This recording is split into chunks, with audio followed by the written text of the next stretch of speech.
Welcome to the Best Business Podcast, the podcast for established marketers, entrepreneurs, and CEOs, the ones who want to join me in my mission to create 200 new multi-millionaires who solve world problems with entrepreneurship.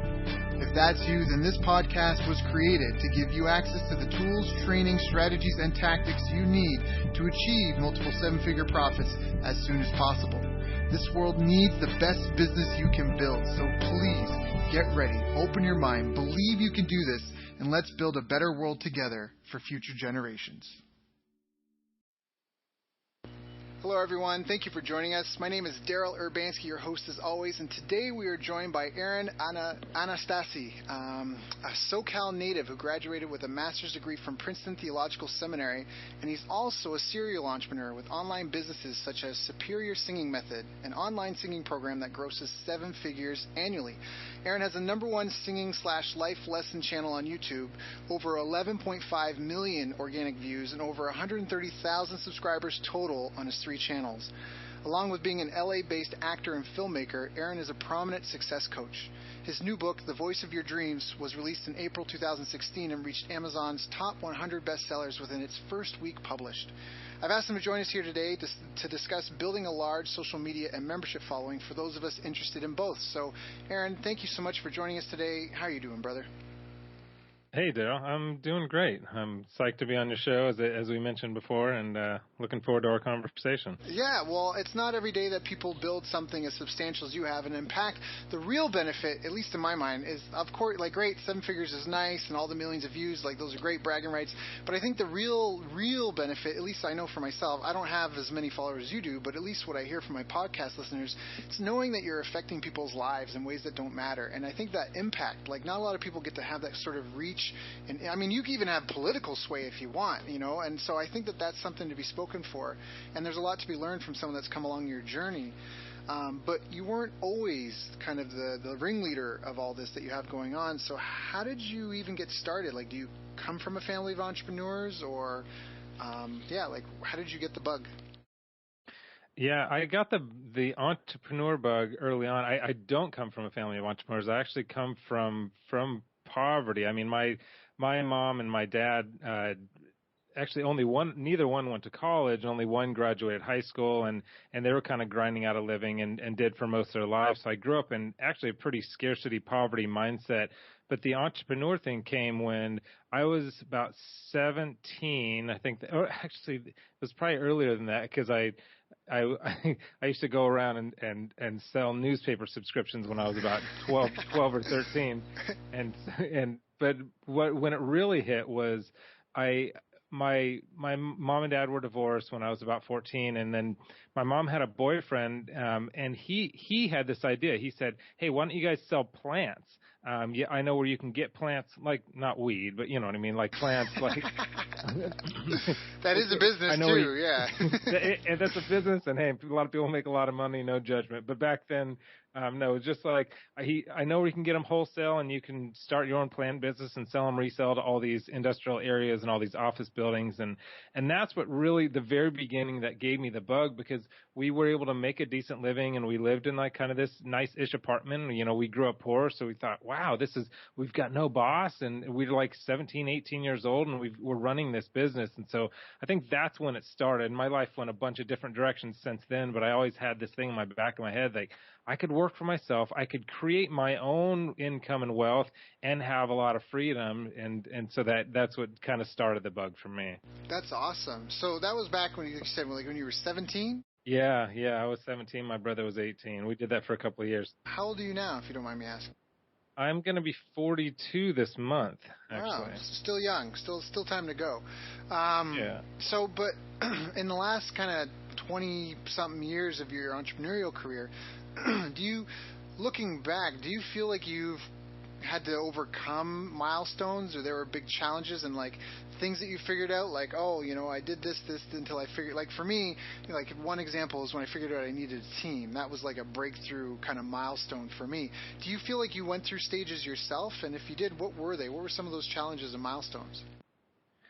Yeah, a lot of really big ones, of course. But my biggest, and which actually led to this most recent book that I wrote, The Voice of Your Dreams, my biggest obstacle was my mindset. That just, as I said, I kind of had this poverty mindset growing up and this scarcity thing, and just not really believing in myself most of the time. That, starting that business with my brother was one thing that was like, oh, this thing kind of worked, but then I didn't do much as far as entrepreneurship for a decade or so after that. And a lot of it was because I just didn't believe that I have what it takes. And I actually had one really major breakthrough about 10 years ago, before I did all the singing business, before the book, before I started really making any substantial type of income. And I remember I was sitting with my coach. This is one of my big breakthroughs, was that having a coach is a really valuable thing. But at the time, I'm like, life coach, who needs I know how to live life. I just didn't quite understand what that was all about. But I was being coached, and I remember one of the things my coach said to me is, he said, "Hey, who would you have to be in order to get the results that you want?" And I really honestly thought that he meant to say, what would you have to do to get the results you want? Because to me, I was pretty driven, and I would work really hard, but this idea of being and having a different way of being wasn't something I was really that familiar with at the time. I know being versus doing is a little more common nowadays, but that was a huge breakthrough for me, and that sent me on kind of a journey and a search of like, how do I shift my way of being? And when I say what I mean by that is being what I believe about myself and what I believe about the world and what I believe is possible, and how can I shift that way of being to where the results that I want, he's asking, because it's all about what kind of results do you want? How could I get better results to be the natural outworking of this certain way of being? And so read hundreds of books and got a lot of coaching, and then had just radical results. The bio that you read is basically, that's what happened within about a year or two of this shift of mindset and this shift of understanding of my own way of being. And so those principles is where I started, what I wrote in my book, and started coaching other clients and started seeing massive results. So that was kind of probably the biggest obstacle and overcoming thing for me. Got it. Yeah, so mindset, and I fully agree with that. I think that just myself, personally, having been kind of a coach and a mentor in a lot of different roles, from even one of my first jobs, which was babysitting, where you're kind of like a role model, so to speak. I really see that. Even when I had my martial arts school, you would see people that come in, and it's quote, whether you believe you can or believe you can't, you're right. Right. Yeah, so I agree. Do you think that there's certain things that people trip up on, like they're not worth enough money, or they can't get out of, having to have someone ordain them? Or do you think that, are there any key pillars that you feel that are the real mindsets, hurdles to overcome? Yeah, I think there are a couple. Well, just in my own experience in my own life and in my client's life, I find that there are a couple of them. One main one is I don't have what it takes, and that takes that has a lot of different faces. I don't have what it takes. I'm unworthy. I don't deserve this. I need permission. I need approval. That all that kind of stuff works under that same one. And what I found for me, because that was my big complaint even to my coach that day, is that I don't have what it takes. I don't have what it takes to be successful as an entrepreneur, successful as, to be able to make money, to really make a living, to break through in the film and acting industry, because that was a big deal to me, continues to be a big deal to me at this time. I don't have what it takes. And so if I don't believe I have what it takes, like you said, then I won't take the steps necessary and the hard work necessary to move toward that thing. And what I discovered during that time too is what I talk about, this idea of rackets. I talk a lot about rackets in my book, and a lot of to my clients, is that we have these beliefs that we have, the negative beliefs that we have. It's not just, oh, let's overcome these negative beliefs. What helps me get over my negative beliefs about myself and about the world is understanding that I'm complicit in keeping this negative voice alive, because there's certain benefits that I'm getting from believing this. If I've got 50,000 thoughts that go through my mind every day, why am I choosing to hold on to these 1 or 2 or 5 that are really tripping me up? And what I found out for the I don't have what it takes one is that if I believe I don't have what it takes, then I don't have to have what it takes. I don't have to do the hard work of seeing if I have what it takes, and the 2 to 5 to 10 years of hard work to build something that really matters. And I don't have to potentially look like a failure to other people. I don't have to, I don't have to be uncomfortable. There's so many things that I'm getting out of believing this thought and keeping me living in this smaller world that I continue to believe that thought in order to continue to experience the payoffs of the thought. I love that. Yeah, because I know something that I see a lot of is people are afraid to get their name out there. I was just on a call before this talking about something totally different, but CrossFit came up, and I mentioned like the gym I train at, and it almost pains me. Like, I have people pay me thousands of dollars for advice, and I give it to them, they go get results, and then I have people that like I just know in my day-to-day life, and I'll be like, hey, you should do blank, but they get it for free, so they give that much value to it. And it was just that concept where these guys, like, they've got a great piece of real estate and a beautiful sign outside with all this traffic driving by all day, every day, and I was like, you guys should really do that sign and put up something like, free beginner classes or something, because they already do with new people. There's already 2 days that new people come, and it's just like technique training, and I'm like, just make that a free course, like a free program. People, and that's like the entry level free membership thing. And they came back like, yeah, but we don't want to give the wrong message and have people think that we're desperate, or and they were just kind of caught up in that. So it's funny that you mentioned that, because their thing was like putting themselves out there, where it kind of comes back to, like you say, like, I don't have what it takes, or I'm unworthy, or people will think things about me, or another one. This is one that I had, like, they're going to steal my idea. That was me. I was like, I don't want to build a team or tell anyone, because it's golden. They're going to take it and do it themselves, when the reality is most people are so involved in their own lives, even if they do decide to compete with you, by the time, if they're just starting, like, don't hire your competitor. But I mean, if you have someone you're worried that's going to take your business and run it out from under you, I don't know. I think it can be a real threat, but for the most part, it's foolish, and you just can't, you can't avoid being in business without it. So. Yeah, and that is a huge one here in Los Angeles. Like, people like, oh, I've got a screenplay idea. Nobody's going to steal my idea. And really, like, come on, your ideas aren't that golden, and it takes 2 to 3 to 5 years to really push an idea to make it go forward. So if somebody steals your idea, it's going to take them a long time to bring it to fruition. So if you have the tenacity, you're gonna be fine. Yeah, exactly. And that's the other thing. You look, even when I was in martial arts, you'd see, like, we go to a competition, there'd be like 500 to 1,000 white belts, which is the beginning level. After a year and a half experience, you get like your blue belt. There's 500 white belts. There's like 200 of those, and then the next belt, purple, there's 75 of those. The next one, there's 20 of those, and you get the black belt, there's like 2 of them. And that's the thing. Again, like, if you're really committed to seeing your idea through, it's a non-issue for the most part, right? So that's a really great tip. So what would you say to someone who's listening to this call right now and heard us say that? They're like, I think I might be suffering from that. Do you have any advice for someone who might be struggling with that problem? With the I don't have what it takes problem, or like that? Yeah, I would.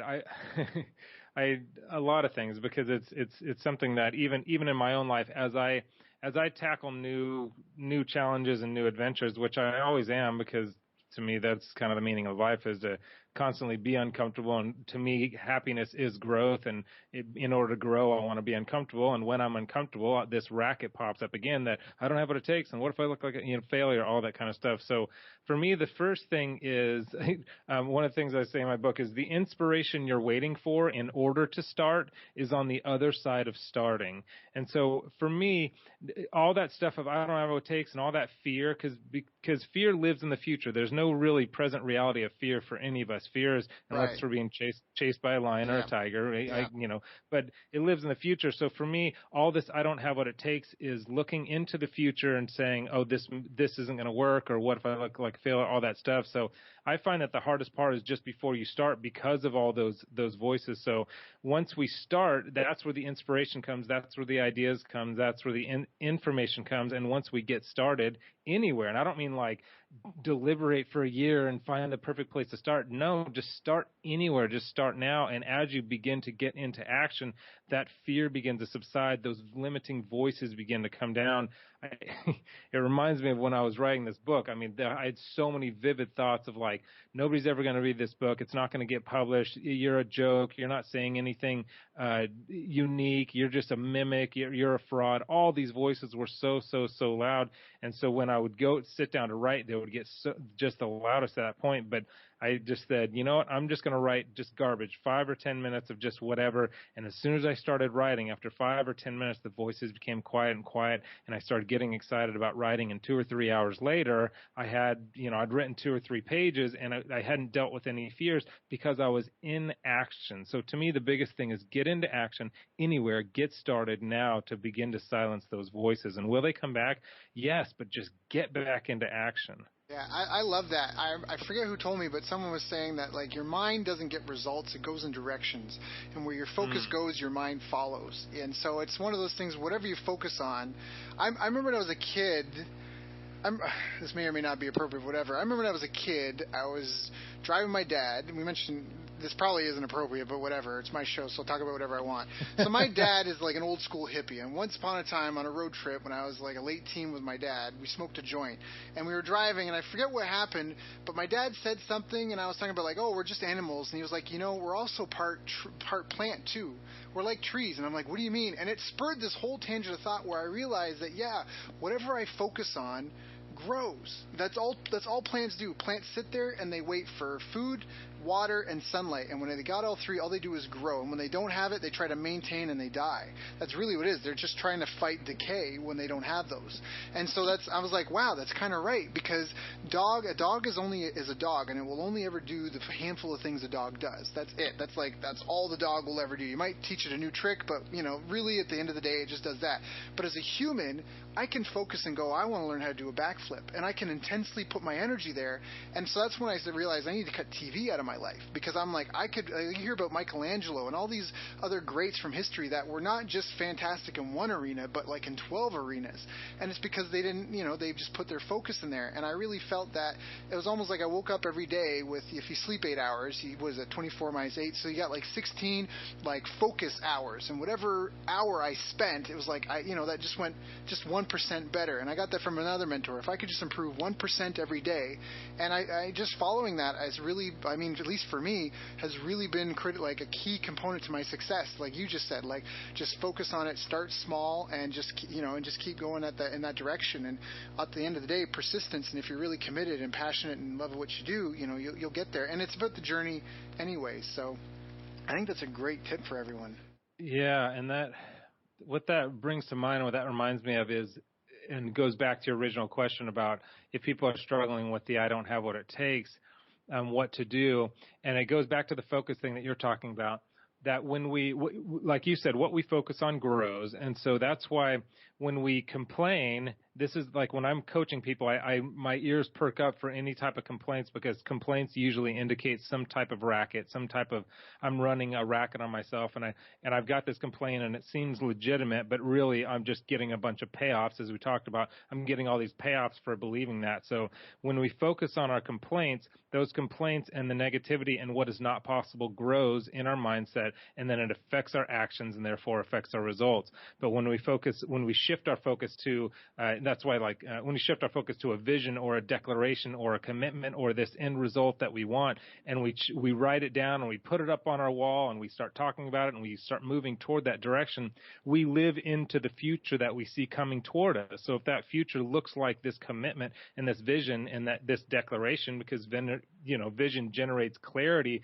for purposeful action, then that's what's going to grow. This possibility in our mind is going to grow, and all kinds of opportunities going to open up to us that we didn't previously exist. It's not like we call it into existence, but it's just what already is there. And now that we're focusing on this, we see it. Whereas when we're shutting everything down or we're looking at things, the focus of the lens of our complaints, possibility does not seem to exist, or because we're blind to it. Yeah. I call that the red shirt theory. There's a video I made back when I was in my martial arts school, which is exactly that. Like when you break up with a girlfriend, everywhere you look, you see breakups. When you buy a red car, everywhere you look, you see red cars. It's not that they're more than there were before. It's just that you're keenly aware of them. And so I love how you brought that up, because that's so true. In fact, one of the first multi-million-dollar marketing campaigns I ever did, I had a statement that I would read morning, noon, and night. I got this from Think and Grow Rich, and it was, I will generate over $1 million in annually recurring net income by April 15th, 2015.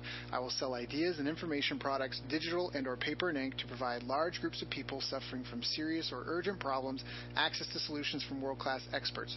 Using the T times C equals money formula, I will employ automated systems to generate leads, nurture prospects, make sales, fulfill orders, provide aftercare, and upsell, giving me this financially secure, long, happy, healthy, joyful, and wealthy life. And by doing that, I got connected to some very powerful people, which gave me an opportunity and resources and tools I never had available before. And it was so, you would be surprised, well, not you, but maybe some of the listeners would be surprised how many times I caught myself in a day where I would stop because it would pop up as a reminder on my phone, and I committed to myself that whenever it popped up on my phone, it didn't matter. If I was on a phone call, I'd be like, 1 second. It didn't matter what I was doing. I would stop what I was doing to read it, to remind myself. And how many times I was like, what I am doing right now has nothing to do with this, and I would just drop it and refocus. And that, I mean, just what you mentioned there, like that declaration, the vision statement, the commitment, having that and constantly reminding yourself of that. I mean, I think that's what affirmations are supposed to be. I don't think it's supposed to be like this positive. Jim Rohn's got this good thing, this thing that he says in one of his audio programs where he's like, you know, this positive thinking thing. He's like, some of it you got to be careful because you can't ignore weeds. If you have a garden and weeds are growing in, you can't be like, there are no weeds because they'll take over your garden. They'll take you away to the loony bin. You have to kill weeds. You have to be comfortable with accepting that there's positive and negative in life and that you have to kill the negative. And I, you know, it might not necessarily be attacking the negative, but I like how you said it by having those vision statements, the declaration, your commitment written out in front of you as a reminder to keep you focused on what you want, not focused on what you don't want, because even when you use the word don't, you're still focused on it, you know. So that's a huge one. That's a huge one. So Aaron, let me ask you about kind of the following that you built. Is there some magic or secret sauce to building a massive following? Like, how do you know what videos to create? How do you know what content to publish? How do you build a following where you get 11 million views and 100,000 plus subscribers and followers? Like, what's, yeah, how, like... like what? Yeah, what like come on, man, come on, give me the magic yeah. pill, like as if there is one. But yeah.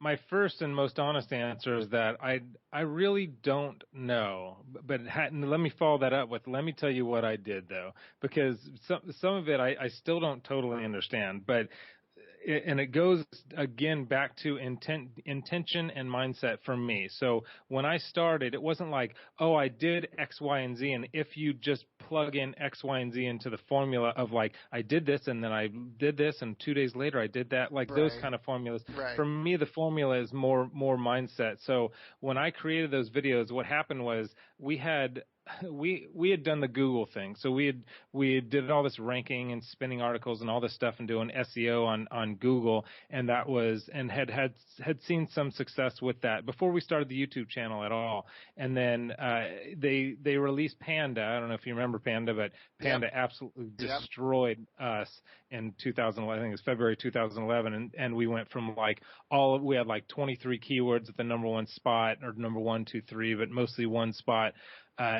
For a long time, so we were generating some income. We went from there to Panda, knocked us down to page 15, and so we went literally overnight, or in a moment, we went from the income that we were making, supporting me and my 2 business partners well, to making $0. And so at that point, I just decided, you know what?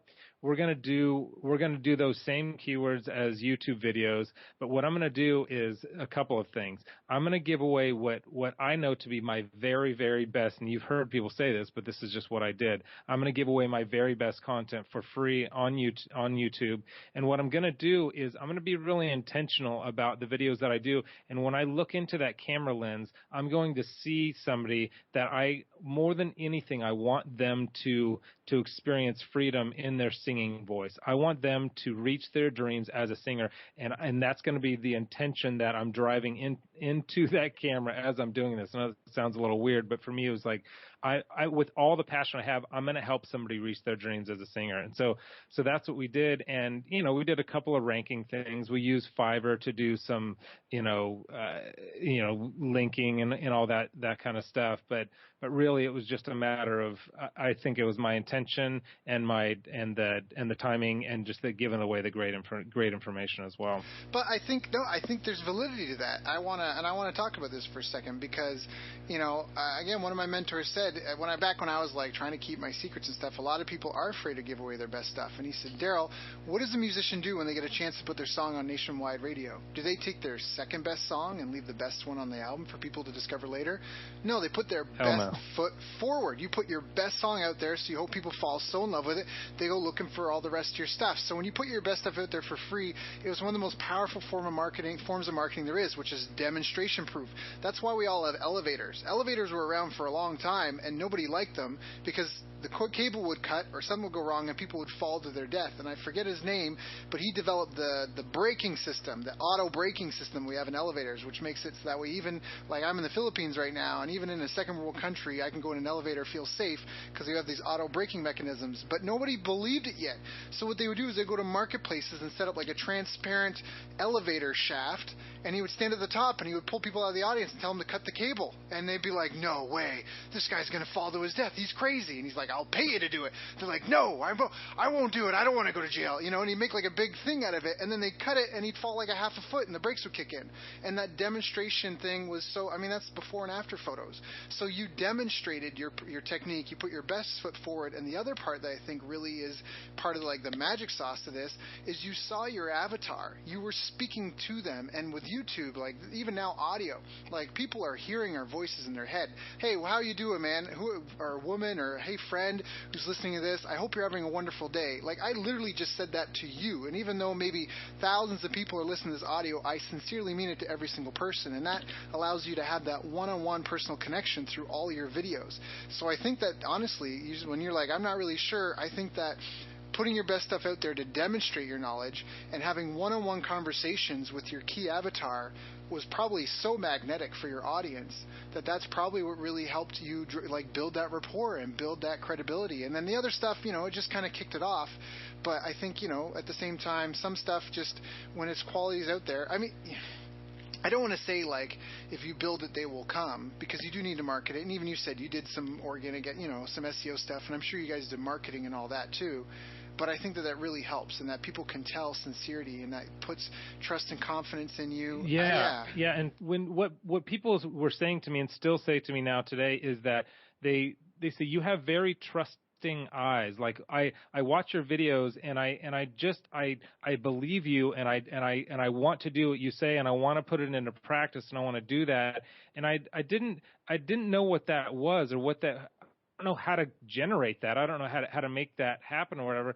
But I realized that comes through with intention. So if my intention is I genuinely want this person to reach their dreams, not like I'm trying to screw this person out of money and try to make money as fast as I can, that intention comes through in your words and in your eyes and in the things that you say. So just to what you were saying. Yeah, no, I fully agree on that. I mean, it just, yeah, I think that's just, honestly, that's a great secret. And for anyone listening, I think it's important to mention at this point that desperation is one of the worst places to work from.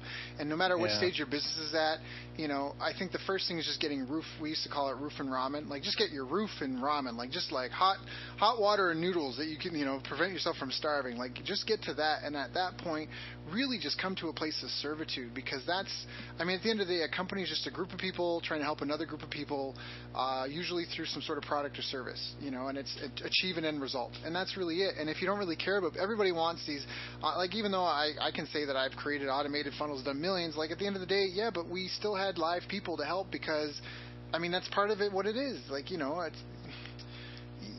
you know, like, the idea of sitting on a beach getting fat and lazy, what that means is that you don't know your purpose. Because when you know your purpose, when you're passionate about something, like I sleep 6 hours a night if I'm lucky, but that's because I'm passionate about what I do, and I don't feel drained at all because I wake up feeling engaged. And I think that that's what people are missing. If you love what you do, you never work a day in your life. And I don't think anything that you do really feels like we're at this point. I mean, has this been? I'm sure you've had ups and downs, but looking back, I mean, it sounds like it's been a fun ride, has it not? It's been incredible, and working with my business partners and all that has been insane. And I just, before I forget, there's something about that I think is a really important tip of something I just realized in about 6 months ago that has to do with what you're saying, has to do with giving away our best information, is that I realized that because even when I wrote my book, it was like, man, these are like all my coaching secrets in this book. Like, why will anybody want to hire me as a coach? And what I realized is, I'm constantly learning and growing and renewing and getting more information. But even more than that, when you give somebody really good, valuable information, they never think this is probably all that this guy knows. They never ever think that. They think this guy has an endless wealth of this information. That's just what people naturally think. So as we're giving away great information, if we remember that people think that we're an endless, especially a guy like you and I that are constantly devouring books and learning just because we love it so much, but still people make that assumption. It's not like, this is probably all this guy has. Well, and and I think there's validity to that. I mean, one of my problems with my own things, I've got projects of my own that I'm frustrated that I haven't launched. But part of it is because I'm almost addicted to client work because, at least for me, I love feeling like the guy that sits in Central Park playing 8 games of chess at once. And that keeps me involved in a lot of client projects because of that. Because someone will have a problem and I'll be like, like I've been reading books since I was 2. It was, and like you said, like you might give away that gem and you might be like, that's so good, but you don't even know what you already know. And part of it is when people find that it's like you said, it's because of who you are. It's not so much even just that one tidbit. And I think that's the thing people forget. You give away your best info. To you, it's your best info. For other people, it might just be demonstration of your proof and who you really are. It doesn't take a whole day to recognize sunshine, and so you give away that tip, man, this guy knows his stuff. He's obviously immersed in this. He would be great to have around because I'm sure there's a lot of other gold nuggets in there for a whole, like we don't even know what scenarios are going to show up. So I think that there's something to be said for that too. Like, just that we are so close to it. It's like a kid or a dog or something. You can't really see the growth if you're there every day, but if you were to just come and visit every 6 months, you'd be like, man, what has happened? And I think that that really shines through too. So now, how about managing all that? Like, is it complicated to manage? Is it relatively straightforward and simple? For you, what are like the top 3 most critical things for you to keep your eye on? For me, it was kind of like what you were saying earlier with building the team. When you build the right team, like I don't really stress about anything business wise, like, I've got to make sure. To me, I'm just like, okay, do I have enough? Because I'm constantly updating my YouTube videos. So it's like, is my assistant, does she have enough videos to continue to post a YouTube video once a week? She's running low, because I batch them. I go down to San Diego, or I go in the studio and I do like 10 or 15 videos at a time, and I do one, just disseminate, have her do one video per week up there. So I'm doing like 2 or 3 months at a time. So I'm just like, does she have enough stuff? Or what client do I have coming up today? Like, I've got a coaching client today coming up in a couple hours. So it's like, okay, I'm going to review what we did last week and that. But as far as like maintaining everything, so much of it is automated that I don't think about it. And my business partners and I, there are 3 of us, and we all have, I'm mostly like the face of and the content creator, and I kind of see big vision, and then my other guys have their strengths, and we all so everybody kind of does their thing. I'm not like, I've got to I don't feel like I'm spinning plates. I'm just like, okay, I spend 2 weeks or 2 months or 2 days working really hard on something, and I kind of batch it, and then I send it off to my guys or to my assistant or to whatever. So you specialize. I love that, because you specialize, do the things that you're genius, your superpowers, what you're genius at, and you have a team around you to do the rest. Is that accurate to say?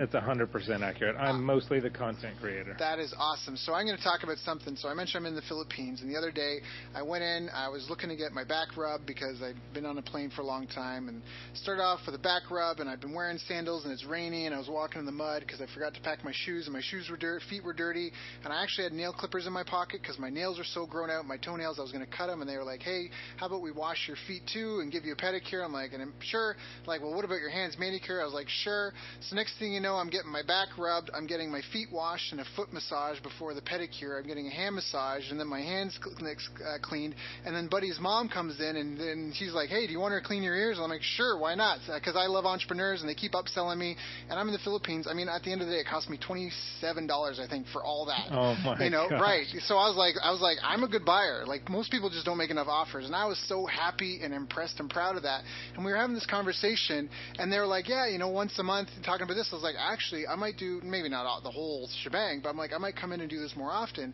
And they're like, well, what do you mean? Like, isn't that expensive? And I was like, well, it depends on how you think about it. I'm like, do you guys do your own laundry?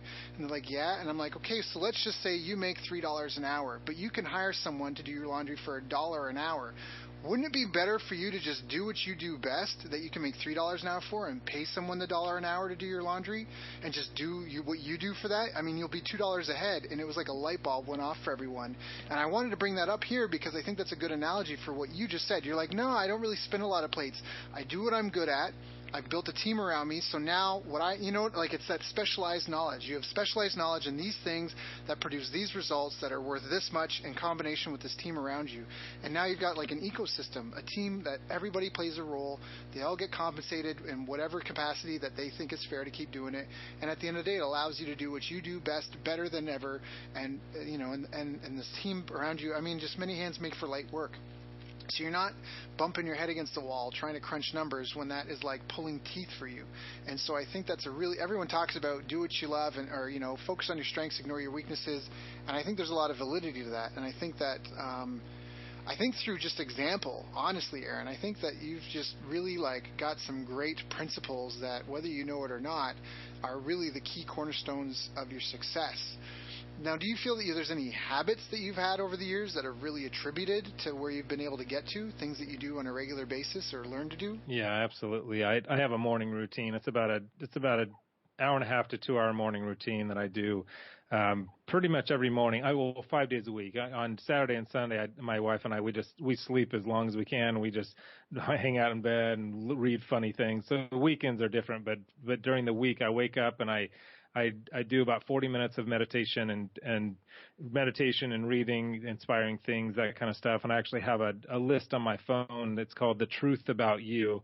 And the truth about you is kind of what you were talking about earlier, is I'm constantly renewing my mind with about 23 to 25 things that are more true about me than my negative thoughts. When I wake up in the morning, sometimes I still have these flood of negative thoughts that come into my mind. So I'm constantly renewing every morning what is more true, as true or more true than you're dumb or you're going to fail or this isn't going to work out or you won't have sustained success, like any of those kind of voices. So I do that for 45-ish minutes in the morning, and then I make breakfast, and then I go on a walk.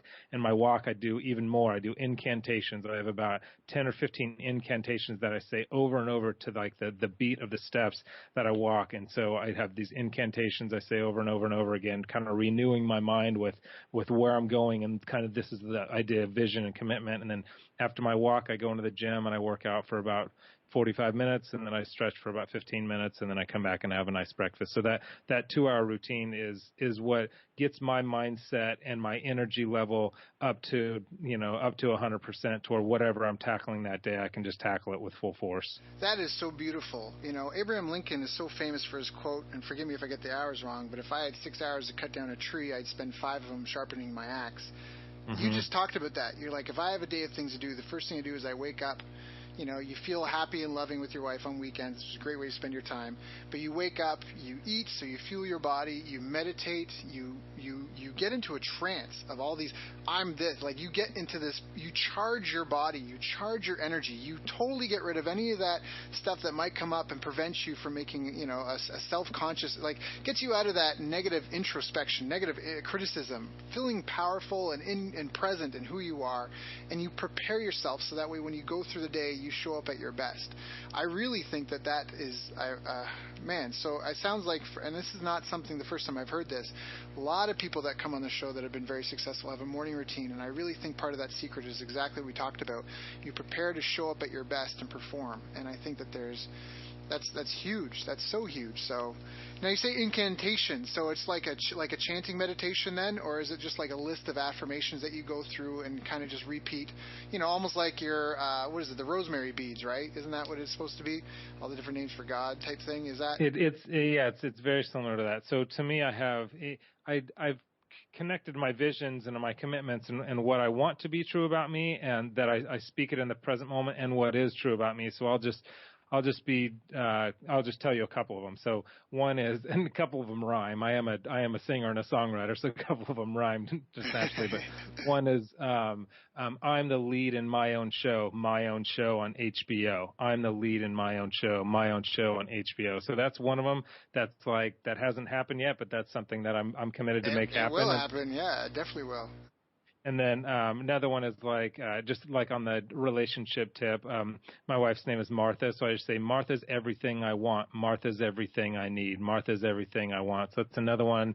I'm a New York Times bestseller. I'm an Amazon bestseller. And actually I am an Amazon bestseller now, but New York Times bestseller, not yet. So, those kind of things. And I just say them as I walk, to the pace of my walk. And I'm just drilling them into my mind. It's a way of brainwash, because if you're anything like me, or just, most people I know, we're being brainwashed by our thoughts constantly. We don't realize it, but we have thoughts in our mind that we're repeating over and over, these negative self-tapes that are brainwashing us and are limiting our possibilities. So I'm reversing that with brainwashing myself with very specific, different thoughts of where I'm heading and where I'm committed to go. Yeah, I love that. And I think there's a lot of power to it. And again, I mean, placebo is real. Placebo is such a real thing. They have to account for it. And that's where most scientific studies, if not a double-blind study to attribute for the placebo effect, which is literally just the power of our belief, then it's a tainted test, because we got to make sure that it's statistically relevant despite our ability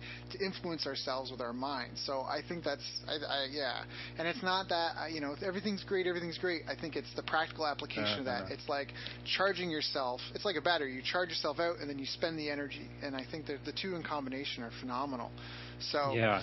Now, let me say a word just about positive affirmations. If anybody gets confused that I'm talking about positive affirmations, I don't actually believe in positive affirmations. You mentioned it earlier, but just like, I think it doesn't feel authentic to me, and doesn't connect to me to be like, I'm great and life is good and blah, blah, like all that kind of stuff. So for me, when I do these incantations, and when I do what I call the Truth About You list, one of the chapters of my book is called The Truth About You. It talks all about this, but the idea is, with the truth about you is, I take very specific lies that I believe, because we all have these lies that we believe and believe over and over. They're usually 5 or 10 or 20 lies that we tend to believe and repeat over and over in our mind. And if we can discover what those are and counter them with the truth, it becomes really powerful. It has been for me. So what I've done is I've discovered the lies that I most typically believe, and the lies being rackets that we talked about earlier, rackets, complaints, that kind of thing.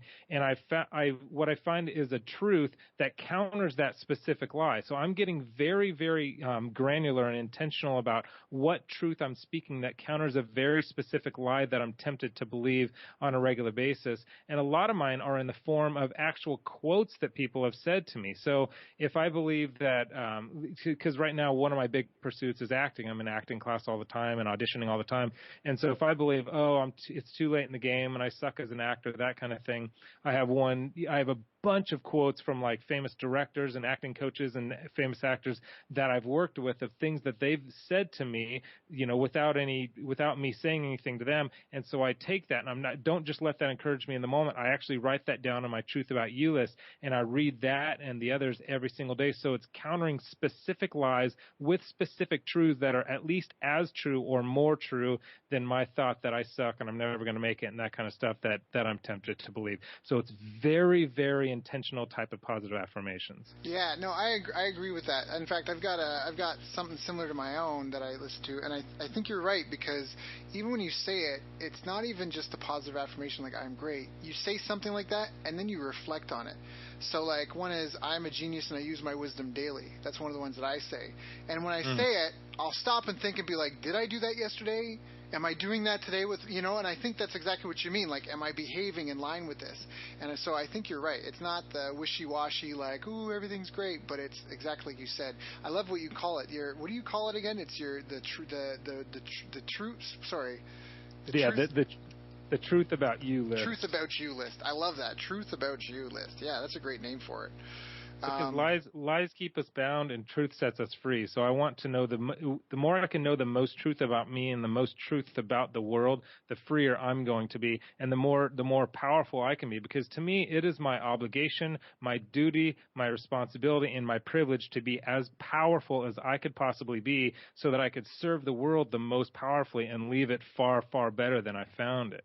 I love that. I'm sorry. I'm a writer downer. All these interviews, I always keep a pen and paper, even though I got my computer. I love what you just said there. I really do. Now, how does that translate into selling continuity? How does this and this intent and talking to your avatar and focusing on your specialized knowledge and skills, how does that translate into selling people into a subscription program? Is that what it is, or is it a course that's just spread out over months and they make monthly payments? It's both. So like the main course is called Superior Singing Method, and that course is it's like a $97 course or something, and you get my 8-week program. So my 8-week program is you get a video of me every day and me giving you some technique and exercise, and below that is like your actual all the piano things for all the scales that you do that day. So and then you get 1 day off a week, and so that's like my main 8-week program, and so that's just a one-time fee of the $97, and then I've got dozens of other little mini courses that people can buy, and we bundle those together and sell them in different ways. And then we have a continuity thing called the Vocal Coaching Club, and that's just like tons more content. So it's all the stuff in the course, but just blown up. So like tons more videos, and then I think there's like 60 or 80 more videos, and you get a bunch of courses. So that's the continuity where they pay. I honestly don't even know what it is right now, 14 a month or 40 a month or something. Got it. So just let me clarify. So you sell a bunch of kind of piecemeal one-off courses which promise a specific end result. But then after they've probably gone through, and I don't know if you have stats on this or not, but after they've gone through one or two, you're like, look, stop piecemealing yourself. Just sign up for this and you get access to everything, and everything that happened and everything that's coming out in the future. Is that kind of, and forgive me if I'm oversimplifying it, but is that kind of the model that you're following? That's pretty close. So let me back it up even further. So when I do the YouTube videos, that's like, hey, here's this one tip on how to sing high notes, and that's the piecemeal. Like YouTube is all just really good piecemeal tips of do this, but then it's like, hey, click the link below and get some of my favorite vocal exercises, and that you can also find my course. And so that's the, hey, let's stop screwing around with the piecemeal stuff. Let's get the main course, which is an 8-week. It's like systematic, builds on itself, like it's like this full course of like do the right thing at the right time, learn the right thing at the right time to build this voice, because voices are not, you're not born with talent, you build the voice that you want. So that's the idea. And then the Vocal Coaching Club is even the next level of like, okay, now you've got the basics of how to build this thing. Let's blow up, because I've got 8 modules, and I've got it. My vocal coaching thing is like an 8-pronged approach. So I take these 8 prongs, you learn them all, and then the Vocal Coaching Club is like, let's go super in depth for each one of these things. Got it. And so it's probably like an 80-20 where the 80% of your members do the 8-week thing first before the continuity thing, or do you find that it's kind of, you get people that sign up just for the continuity? And the reason why I ask is because I hear different things from different people. They're like, it's really hard to front-end continuity or a subscription, and that, a lot of people say, like, I prefer to do like what you do, and that's kind of like Digital Marketer's a big name in the industry, and that's their kind of appeal. I got another buddy I've done interviews with. He's in the martial arts business, and that's kind of his approach. He's like, I sell something small and then back end the continuity. And so I'm just trying to cross-reference that to say, like, you don't really sell the continuity up front. You build a relationship first. You go, hey, here's this thing. It's a small investment. Put your toe in first. Qualify yourself, by spending a little bit of money with me. And then after I've proven myself to you, then let's talk about an ongoing relationship. Yeah, that's great. So all that stuff is stuff that we do and have done over the years. But to me, like my YouTube channel, because there's so much information on that I build a lot of trust with that. So then when people go and sign up for my course, my $97 course, and we do the continuity as the upsell within the same funnel, and we get probably a 40% take on the continuity once that's happened. But we've also, and still do, like these $7 products, $7, you trust me, we give them $7 for this bundle of like a couple of mini courses, and then we'll upsell them for the main course and upsell them for the continuity. Got it. Oh, so it's just a basic ascension ladder. So for anyone that's not familiar with that, let me just pull up my little checklist here, because I know that the listeners will want to know some of my best content. But basically, it's the information ascension ladder. So if anyone here is a coach, consultant, or actually pretty much every business is in the information business, because you're always selling education on why you do what you do and why it's important the way you do it. And so education, information marketing, content marketing is appropriate for every single business. Why you do it the way you do it there. And so it's a basic ascension ladder. You basically have your email opt-in or your free content, which leads to an introductory product. You mentioned your $7 ones, which either leads to the content continuity program or a higher price product. And then you probably, if you wanted, could do some back-end stuff where at the higher tier you have your seminars, then you sell your higher-end group coaching programs, which then lead to the highest tier, which most people don't get right, which is your implementation services, and then above that, personal coaching. Because for you, with all these paying subscribers, if someone wanted your time, they wanted to touch the troll or meet the guru, it can't be, right? It can't be for like $100 an hour. No, right? no. Yeah, exactly. So got it. So you've built the structure underneath you to build that, and now you've just, like you said, you filled in all the levels. Very, very clean, very crisp, very cool. So now let me ask you kind of what's your focus? Like, where are things going? If anyone here loves what you're doing and they're like, man, I really want to get involved, where can they get your book? What are the places that they need to go to kind of get involved and follow along with you? And I know I've benefited a ton from this, just on this call, even being able to kind of contribute a little bit. I think you've helped my mindset in that. So where do people connect with you? What are some of the best ways for them to get in touch and join your following? Yeah, if at Aaron Anastasi is like my Twitter and my Facebook and my Instagram, and I do like every day I'm posting like quotes, a lot of like encouraging, motivational type of quotes. Most of them are actually from my book, The Voice of Your Dreams, and The Voice of Your Dreams has its own Facebook page. And I'm actually just started a campaign where I'm doing little 30-second videos of like kind of encouraging, motivational mindset kind of stuff. And then the book is called The Voice of Your Dreams. Like I said, there's the Facebook page where if you go to thevoiceofyourdreams.com, there's a nice video there that kind of explains everything about the book. And if you put your email in there, I'll send you a 30% off coupon code to go to Amazon to get the book. So those are the primary ways to get in touch with me. And then as far as what else is going on, I'm actually, I was just talking to my wife about this yesterday, that my new book is probably going to be coming out probably around December, I'm guessing December this year. And so that's an upcoming thing. And then of course I'm constantly pursuing the acting, filmmaking stuff. So all that's fun and upcoming. And then, yeah.